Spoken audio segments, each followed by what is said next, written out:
بیبیلون کو قرآن میں بابل کے نام سے بیبیلون کا ذکر ہے، جہاں وہ بادشاہ تھا نمرود،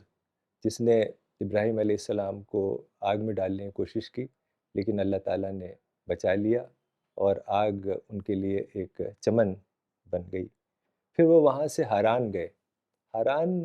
دراصل میسوپوٹیمیا کا ایک شہر تھا، اور نہ اب وہ ترکی کا حصہ ہے۔ تو وہاں اپنا کام کیا، خدا کے بارے میں لوگوں کو بتایا، اور پھر وہاں سے مائیگریٹ ہو گئے اپنی فیملی کے ساتھ۔ اور حضرت ابراہیم علیہ السلام کے جو نیفیو تھے لوط، جو خود بھی پیغمبر تھے، لوط علیہ السلام، وہ بھی ساتھ میں گئے ان کے وہاں سے مائیگریٹ کر کے، اور پھر ایلپو گئے، جو کہ اب سیریا میں ہے، حلب کہتے ہیں اس کو، اور وہاں سے پھر پیلسٹائن، یعنی اس زمانے میں پیلسٹائن اور سیریا کا جو علاقہ تھا وہ کنعان کہلاتا تھا، تو کنعان میں جا کے بس گئے۔ تو وہ ایک طریقے سے سینٹر ہو گیا، وہاں سے پھر وہ سفر کرنے لگے، اور اس وقت کی جو آباد دنیا تھی، تقریباً ہر جگہ حضرت ابراہیم علیہ السلام نے سفر کیا، اور پھر وہاں سے اللہ تعالیٰ کے حکم کے مطابق مکہ گئے، اور وہاں پر کعبہ کی تعمیر کی۔ اور جو سب سے اہم بات ہے حضرت ابراہیم علیہ السلام کی زندگی سے جو ہمیں ملتی ہے، کہ حضرت ابراہیم علیہ السلام نے اپنے خاندان کو بھی اس کام میں لگایا، اور اللہ تعالیٰ نے ان کے خاندان میں ایک کے بعد ایک پیغمبر بھیجے۔ یعنی آپ جو بھی اسرائیلی پیغمبر ہیں، سارے کے سارے حضرت ابراہیم علیہ السلام کے خاندان سے ان کا تعلق ہے۔ ابراہیم، اسماعیل، اسحاق، یعقوب، یونس، موسیٰ، ہارون، داؤد، سلیمان، یونس، زکریا، یحییٰ، عیسیٰ، اور بالآخر رسول اللہ صلی اللہ علیہ وسلم بھی حضرت ابراہیم علیہ السلام کے خاندان میں پیدا ہوئے۔ تو اس طرح سے یہ مشن حضرت ابراہیم علیہ السلام نے شروع کیا، اور رسول اللہ صلی اللہ علیہ وسلم تک چلا، پھر صحابہ نے اس مشن کو چلایا، اور پھر جو اہل ایمان تھے انہوں نے جاری رکھا، اور انشاءاللہ یہ مشن قیامت تک جاری رہے گا۔ جب حضرت ابراہیم علیہ السلام مکہ آئے،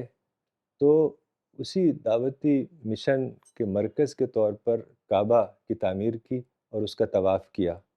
اور صفا اور مروہ کے درمیان سعی کی، اور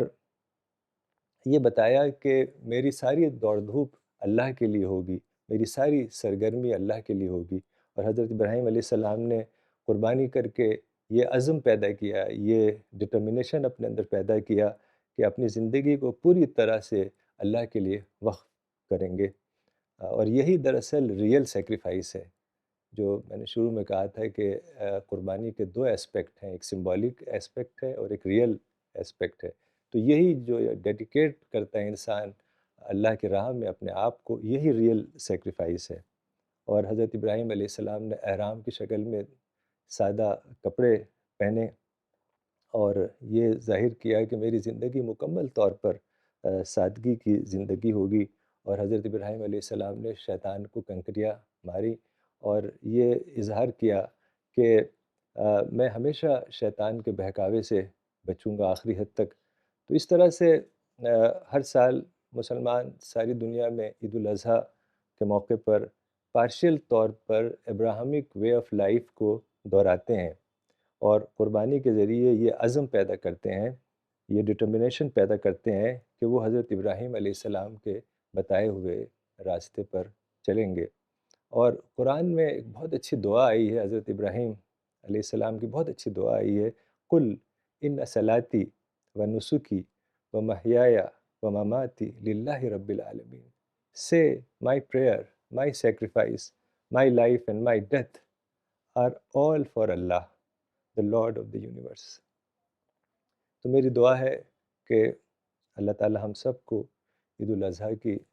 ہمارے اندر عید الاضحیٰ کی اسپرٹ کو جگائے، اور حضرت ابراہیم کی زندگی میں ہم سب اپنے آپ کو ڈھال سکیں، اس کی توفیق عطا فرمائے۔ اور مزید یہ کہ جو سی پی ایس مشن ہے، یہ ابراہیمی مشن کا ایک تسلسل ہے، کنٹینویشن ہے، اور جس کو مولانا نے اثر نو دریافت کیا، ڈسکور کیا، اور ہم سب کو ابراہیمی اسپرٹ کی طرف ہماری رہنمائی فرمائی۔ اللہ تعالیٰ ہم سب کو اس پہ ثابت قدم رکھے اور مولانا کے درجات کو بلند کرے، اور تمام ساتھیوں کو صدیقین اور شہداء اور صالحین کے صف میں شامل فرمائے۔ اور آج صبح بہت اچھی خبر ملی امریکہ سے، کلیم صاحب اور ان کے ساتھیوں نے سی پی ایس کا وہاں سینٹر بنایا ہے۔ تو میری دعا ہے کہ اللہ تعالیٰ اس سینٹر کو صرف یو ایس اے نہیں بلکہ ساری دنیا میں پیغام پہنچانے کا ذریعہ بنائے۔ وآخر دعوانا ان الحمدللہ رب العالمین۔ اب فرحات صاحب کچھ کہنا چاہیں گے؟ السلام علیکم ورحمۃ اللہ۔ آج جو ہم عید الاضحیٰ کا تہوار منا رہے ہیں، یہ ابراہیم علیہ السلام کی یاد میں منایا جا رہا ہے۔ پیغمبر اسلام صلی اللہ علیہ وسلم سے اصحاب رسول نے پوچھا تھا کہ یہ قربانیاں کیا ہیں؟ تو رسول اللہ صلی اللہ علیہ وسلم نے کہا تھا تمہارے باپ ابراہیم کی سنت۔ تو قربانی جو ہے، کہنے کا مطلب یہ تھا کہ تمہارے باپ ابراہیم جو تھی اس کی سنت یہ تھی کہ اللہ کی راہ میں انہوں نے قربانیاں دی ہیں، تو یہ قربانی آپ کو بھی دینی ہے۔ اس کے دو ایسپیکٹ کی طرف میں اشارہ کروں گا ابھی۔ اللہ تعالیٰ نے قرآن کے اندر بتایا کہ انہوں نے جب ابراہیم سے کہا کہ میں تم کو آزماؤں گا، تو انہوں نے پورا کیا۔ یعنی آپ غور کریں تو صرف آزمائش ابراہیم علیہ السلام کی نہیں تھی، آزمائش جو ہی وہ تمام انسانوں کی ہو رہی ہے۔ اللہ تعالیٰ نے قرآن میں دو جگہ بتایا ہے کہ ہم نے موت اور زندگی کو پیدا کیا تاکہ تم کو آزمائیں۔ تو ہمارا مرنا جینا، ہم کو جو کچھ ملتا ہے، ہم کو کبھی صبر کرنا پڑتا ہے، یہ ساری چیزیں آزمائش ہیں۔ اس میں اگر ہم پورے اتریں گے تو ہم ابراہیم علیہ السلام کے نقش قدم پر ہیں، اور اگر پورے نہیں اترتے ہیں تو ہمارا عید کا تہوار منانا یہ ظاہری طور پر ہوگا، ابراہیم علیہ السلام کی اسپرٹ کے ساتھ نہیں ہوگا۔ دوسری بات جس کی طرف میں اشارہ کرنا چاہوں گا ابراہیم علیہ السلام کی لائف سے، وہ ہے کہ وہ نان کنفرنٹیشنل رہے ہمیشہ۔ انہوں نے اپنے وطن میں، اپنے خاندان میں اور اپنے وطن والوں کے درمیان خدا کا پیغام پہنچایا تو وہ کافی ناراض ہوئے، یہاں تک کہ ابراہیم علیہ السلام کو انہوں نے کافی تکلیفیں دیں۔ اس کے جواب میں ابراہیم علیہ السلام نے کیا کیا، وہ غور کرنے کی بات ہے۔ حق بات پہنچا رہے ہیں، بد دعا بھی کر سکتے تھے جیسا کہ آج ہمارے درمیان ہو جاتا ہے، لیکن انہوں نے کیا کہا، سلام علیکم، تم پر سلامتی ہو۔ انہوں نے کوئی بد دعا نہیں کی، بلکہ وہ طریقہ اپنایا جو قرآن میں اللہ کے نیک بندوں کا طریقہ بتایا گیا ہے۔ وعباد الرحمن الذین یمشون علی الارض ہونا واذا خاطبہم الجاہلون قالوا سلاما، کہ اللہ کے نیک بندے زمین پر ماڈسٹی کے ساتھ چلتے ہیں، اور جب کوئی جھگڑنے والا انسان، نادان انسان ان سے الجھتا ہے تو وہ کہتے ہیں کہ سلامتی ہو تم پر، یہ کہتے ہوئے گزر جاتے ہیں، ان سے الجھتے نہیں ہیں۔ ابراہیم علیہ السلام کی زندگی کو دیکھی تو وطن میں انہوں نے خدا کا پیغام پہنچایا، وہاں ان کو تکلیف دی گئی تو دوسری جگہ چلے گئے، جیسا کہ ڈاکٹر ثانی اسنین صاحب نے بتایا کہ وہ ار سے چلے گئے، بیبلون گئے، الیپو گئے، حران گئے، پھر فلسطین جا کر بسے۔ تو ظاہر سی بات ہے اتنی جگہ کو چینج کرنے کا مطلب ہی یہی تھا کہ وہاں پر کنفرنٹیشن جیسی نوبت آئی ہوگی تو انہوں نے اس جگہ کو چھوڑ دیا، وہاں پر اختلاف کرنے کے بجائے، لوگوں سے کنفرنٹ کرنے کے بجائے انہوں نے اس جگہ کو چھوڑ دیا، اور آخر میں دیکھیے مکہ کو بسایا جہاں پر کوئی ایسی واقعات ہو ہی نہیں سکتے تھے۔ تو اس سے یہ سبق ملتا ہے کہ قربانی کا جو ابراہیم علیہ السلام کی زندگی سے قربانی کا ایک اہم سبق یہ ملتا ہے کہ ہم کو خدا کے راستے پر چلتے ہوئے کبھی بھی کوئی پریشانی پیش آئے، تکلیف آئے،